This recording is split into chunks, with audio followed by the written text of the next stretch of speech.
students, welcome to Fun with Zoology. Today we are going to study the type study of Euglena. It is a part of syllabus taught in semester 1 of Zoology Honours in graduation level. So let's begin. First we shall know about where can we find Euglena. So what is the habitat of Euglena? Euglena lives in fresh and brackish water habitats. So you can find Euglena in ponds that are rich in organic matter. The second thing that we shall study is about the shape and structure of Euglena. So this is the picture of Euglena. It is a unicellular organism. It belongs to the protozoa and it belongs to the class Phytomasticophora. So the first point is that it is an elongated cell. Euglena is characterized by an elongated or long cell. The range of length is generally between 15 to 500 micrometers. So the length of your cell of Euglena is 15 to 500 micrometers. Now what is a micrometer? If you do not have an idea, that then 1 micrometer is actually 10 to the power minus 6 meters. Next, what are the cell organelles found in Euglena? So Euglena first has this nucleus, a prominent nucleus with a nucleolus. It has only one nucleus. Then there are many this green colored cell organelle, that is the chloroplast. This chloroplast contains chlorophyll and it is the site of photosynthesis. This Euglena can perform photosynthesis and make its own food, and the photosynthesis occurs within this chloroplast. Then they have contractile vacuole. This yellow colored star-like organelle is actually the contractile vacuole and it maintains the water balance. It is responsible for the osmoregulation. Then there is an eye spot. This eye spot is actually this colored or orange colored organelle that is found near the base of the flagellum, and there are two flagella. One flagella ends in the beginning of this reservoir, and the other flagella extends till the complete length of the body. Now the other cell organelles that we are going to study is that in certain species of Euglena, that is Euglena rubra, they appear red in color. Generally Euglena appears green in color due to the presence of chloroplast, but some species, that is this Euglena rubra, it appears red in sunlight because they contain carotenoid pigments, huge number of carotenoid pigments. These carotenoid pigments give this or impart the red color. Now you see that plant cells also contain chloroplast. Euglena is an animal cell, but it also contains chloroplast. So what is the main difference? So plant cells have a rigid cell wall outside the plasma membrane. In Euglena, this cell wall is absent. So Euglena lack a rigid cellulose wall or rigid cellulose made cell wall, but they have a flexible pellicle instead. I have told you about pellicle in the general characteristics of protozoa. So what is the function of pellicle? This pellicle is actually an outer protective covering which protects the organism from outer environment. But since the pellicle is flexible, it allows the Euglena to change its shape. Now in plant cell, due to the presence of rigid outer cell wall, they cannot change their shape. But Euglena does not have any cell wall. It has a pellicle and pellicle is flexible, so Euglena can change shape.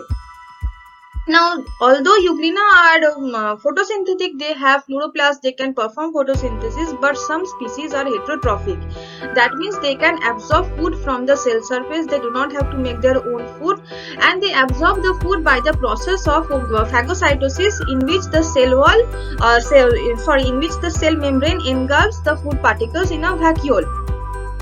Now the food that is absorbed in the Euglena, that is stored as a special carbohydrate, a complex carbohydrate called paramylon. This paramylon is important because it is a stored food inside the cell of Euglena, and when the Euglena does not get enough light to make food by photosynthesis, then it can get nutrition from this stored food paramylon. Now we shall study about this eye spot. This eye spot is important. It is present located at the gullet at the base of the flagellum. This orange colored organelle is actually the eye spot or stigma.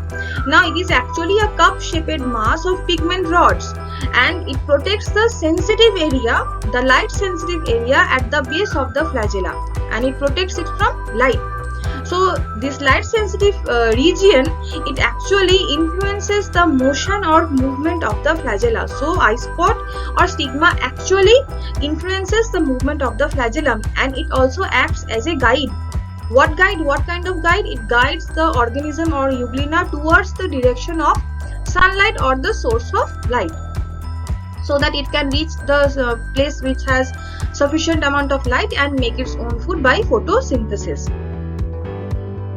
Now there is another important organ, that is the paraflagellar body. This paraflagellar body is actually the photoreceptor in euglena.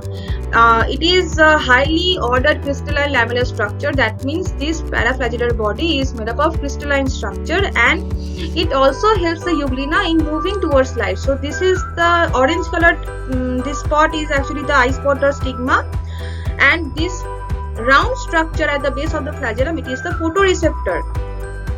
So it helps the euglena in moving towards light, and this movement towards light, it is called phototaxis.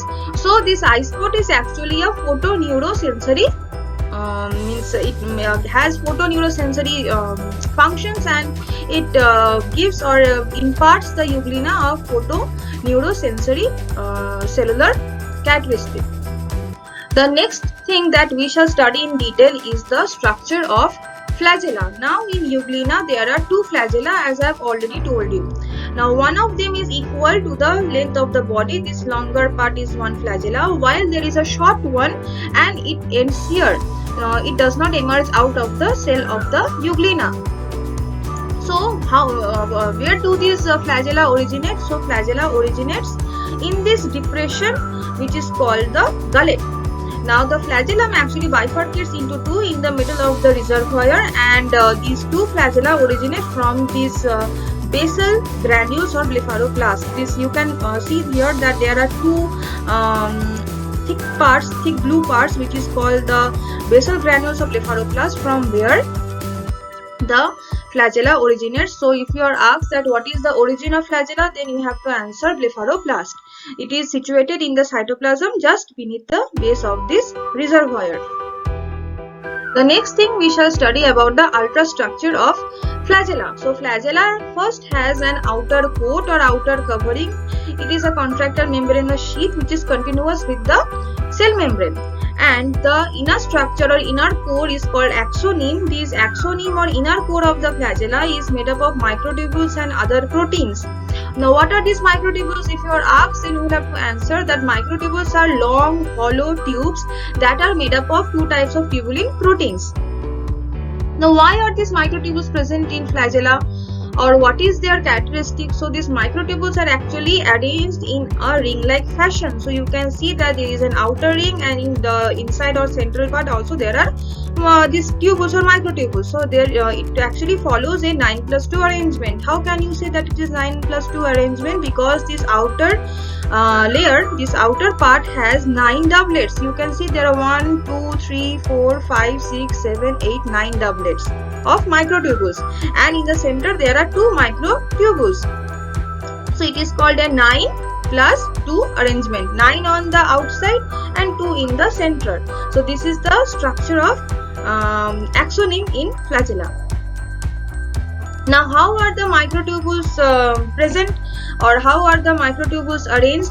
So in the central, these two microtubules, they are called the central pair, and on the outside you can see that there are these 9 doublets. Now in these 9 doublets there is one complete ring and there is an incomplete ring. This complete ring is called A tubule, and this light colored ring is called A tubule, and the outer incomplete deep colored ring is called B tubule. So the complete one is called A tubule and the incomplete one is called B tubule. These are the outer doublets which have arms that help them to connect with each other and also with the central microtubule. Now each arm is all of these arms they are made up of dynein. So there are some inner and outer arms. These are the inner arms, these are the outer arms. They are placed in the A tubules and they are placed at regular intervals of 24 nanometers. So the outer doublets, the inner ring or the complete ring of the outer doublets have these dining arms. Now the doublets are connected with each other by these Nexene links which are placed at intervals of 96 nanometer, and these complete rings or 8 tubules are connected with the central pair by radial spoke which has a gap of 88 to 96 nanometer. So in this way you can see that the outer doublets are connected by Nexene links. The outer doublets have dining arms and they have this radial spoke with which they are connected with the central pair. So these are all the different types of arms or links or connections between the microtubules.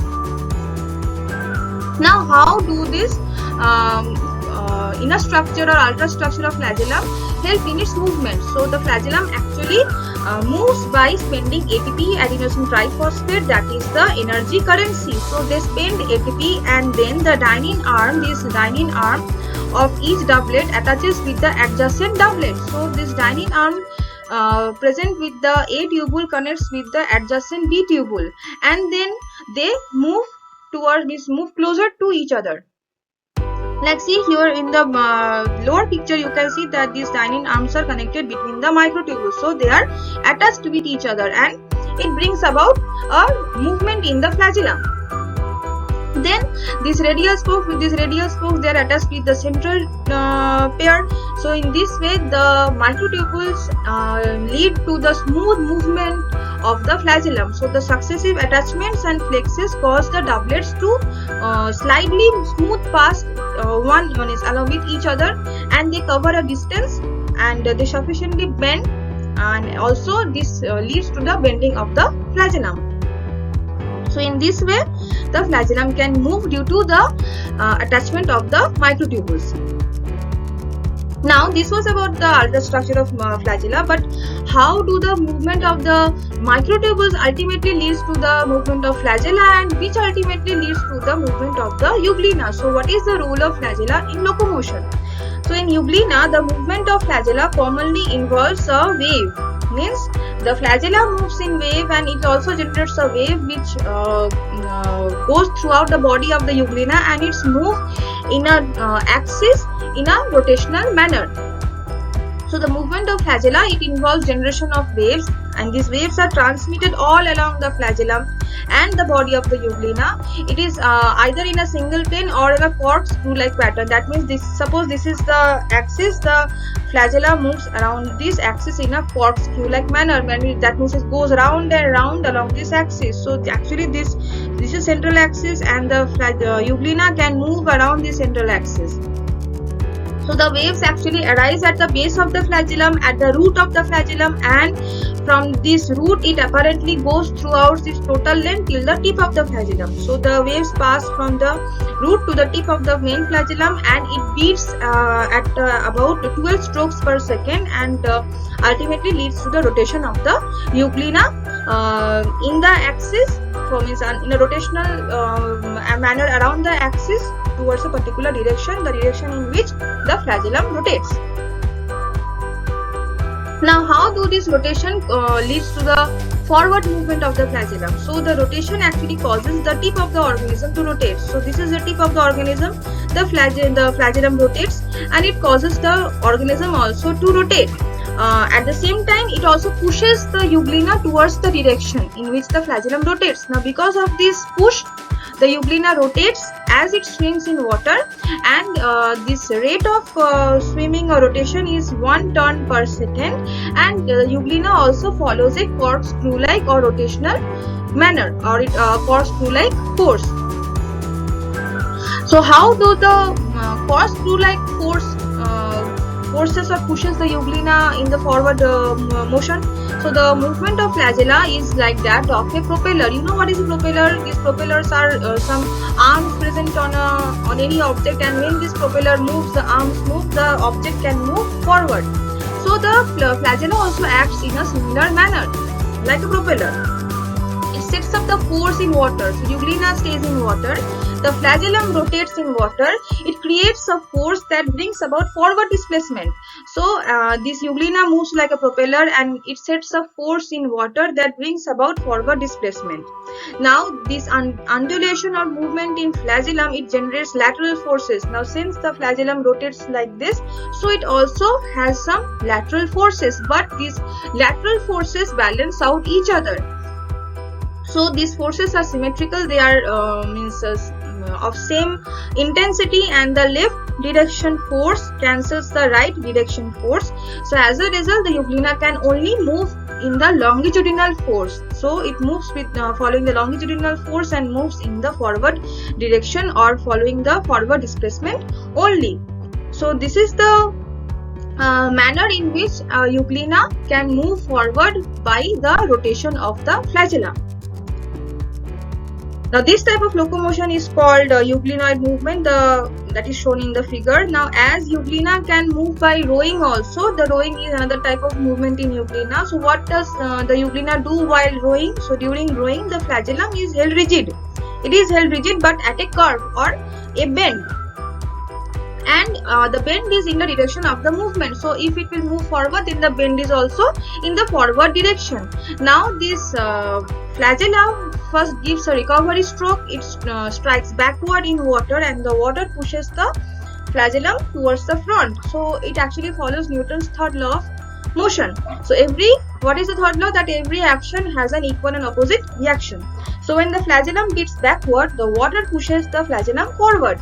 So since the water pushes forward, the euglena also moves forward. So backstroke is the recovery stroke, and it's bend again, and the minimum resistance, the euglena faces minimum resistance and it moves forward. So this is the euglenoid movement. It also comes in exam that what is euglenoid movement. So you have to answer this with this particular diagram. The diagram is marked here.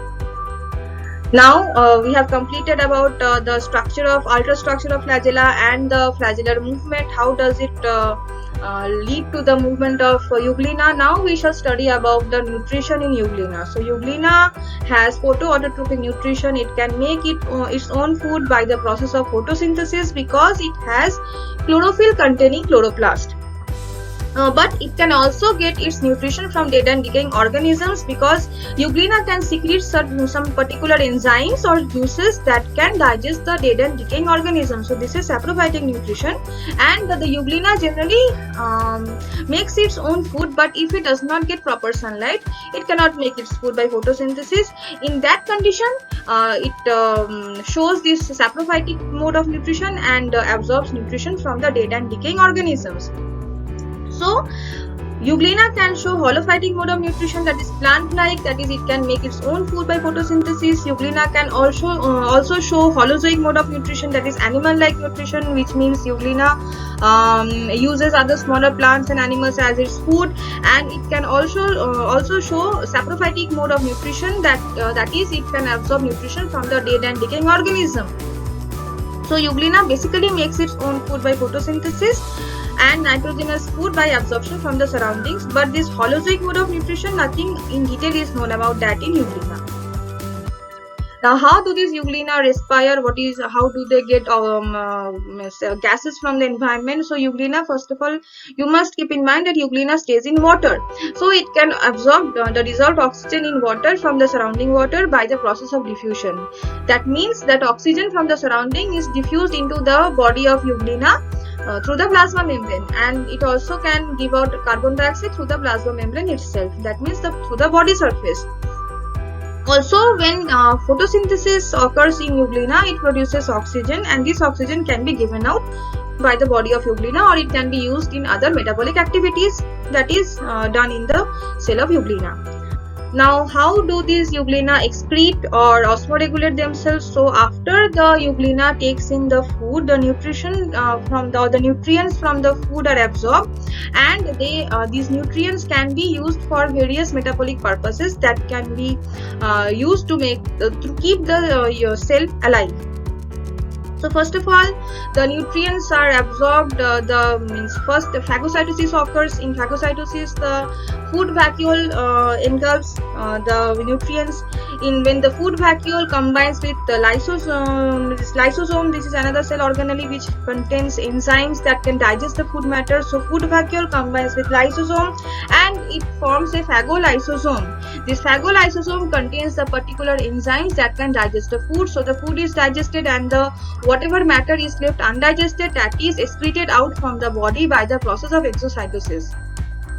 So it is important that euglena excretes out by the process of exocytosis, and whatever they excrete out, the waste materials, they are actually water soluble. So the liquid part of the food vacuole or the liquid part of the phagolysosome can contain these water soluble waste elements like ammonia, and they are removed from the cell of the euglena.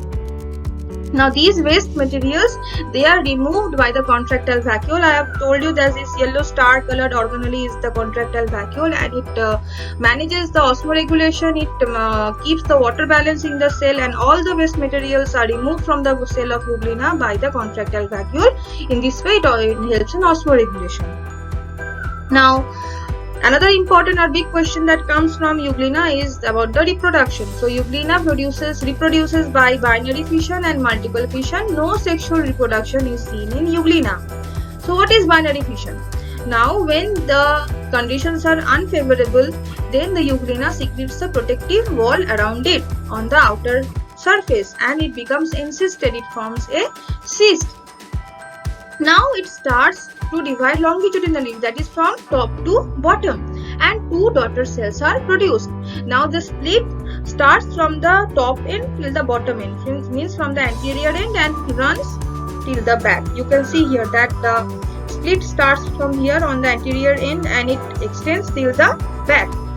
In this way, the cell divides into two, the nucleus also elongates and divides into two. So finally two daughter cells are produced, which are equal half, and each daughter cell has a nucleus. So in this way binary fission occurs. In binary fission, two daughter cells are produced from one euglena. The second method is multiple fission. In this case also the euglena gets encysted. It gets covered by an element, and this cyst forms, and within the cyst the main difference is that the nucleus divides repeatedly. So there are multiple divisions and many nuclei are formed.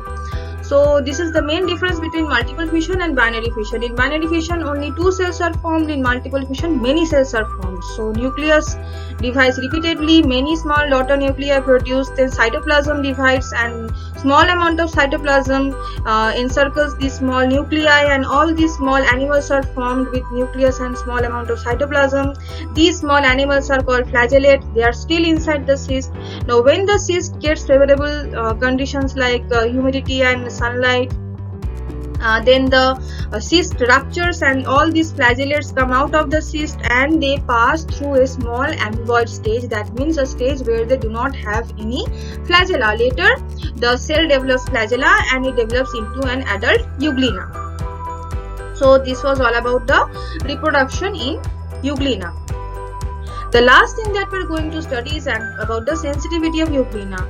So euglena, I told you on earlier slides that euglena possesses a red eye spot. This red eye spot or stigma, it contains carotenoid pigment granules. So it is red in color, and it is thought to be photosensitive because it filters sunlight that falls on the light detecting structure at the base of the flagellum. So the flagellum has a light detective structure which helps it to detect the direction of light and move towards light. So this eye spot filters sunlight that falls on the light detecting structure at the base of the flagellum, or the light that falls on the photoreceptor, and as the cell rotates in the direction of the light source, the eye spot partially blocks the source of sunlight, so that it permits the euglena to find the light and move towards the direction of light. So in this way the euglena can move towards the source of light, which is called as phototaxis, or moving towards photon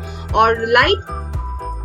So the eye spot is actually the sensitive structure or sensitive organelle in euglena. So this was all about the type study of euglena. Here we have studied about the habitat of euglena, the shape and structure of euglena, the ultrastructure of flagellum, how the ultrastructure of flagellum leads to its movement, and then the flagellar movement in euglena. Then we have studied about respiration, excretion, osmoregulation, reproduction, and finally about the sensitivity of euglena. Now major or large questions come from the ultrastructure of flagellum or flagellar movement and reproduction of euglena, and you can get small 2 marks question from respiration, excretion, and all that. One thing that you must keep in mind that while writing answers about type study of euglena, you must provide respective supporting diagrams so that you can make it clear to the examiner that what you want to answer in the question. So diagrams are very important in case of this chapter. So this was all about today. If you have liked this lecture, if your doubts are cleared, then do like, share and subscribe to my channel and press the bell icon so that you can get notification of the upcoming videos. So that's all for today. Thank you.